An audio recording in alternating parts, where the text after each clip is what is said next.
It's always a challenge to remain open when listening to someone who seems very different from yourself.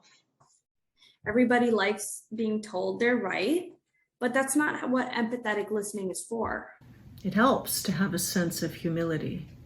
We do not, in fact, know it all. Listen for things you haven't heard before and be open to learning. It's helpful to set that expectation up front.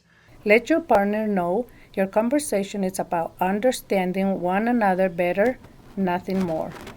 Remind them early and often that you value their opinion because they matter to you. Let them start by telling you who they are, their thoughts, preferences, opinions, commitments. Doing so leads to feelings of inclusion, that you're on a team working toward a common goal. It's good to find and notice points of commonality. Resist the temptation to try to reconcile all your differences. Sometimes people are just different and don't agree, and that's okay. If someone is very resistant to an idea, such as getting a COVID-19 vaccine, remind yourself that they could be trying to stay true to their conscience.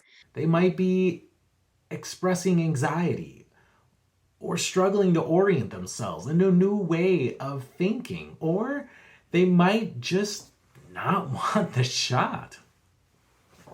Affirm their perspective and accept it for what it is. Ask open-ended questions. What's most important to your conversation partner, for example? What their hopes and dreams are, what they're afraid they might lose or be hurt by. If things get difficult or contentious, it's often helpful to provide some space. To let your partner finish their thought, possibly reset. A moment of silence, a step back, a reorientation. Take or make a natural pause.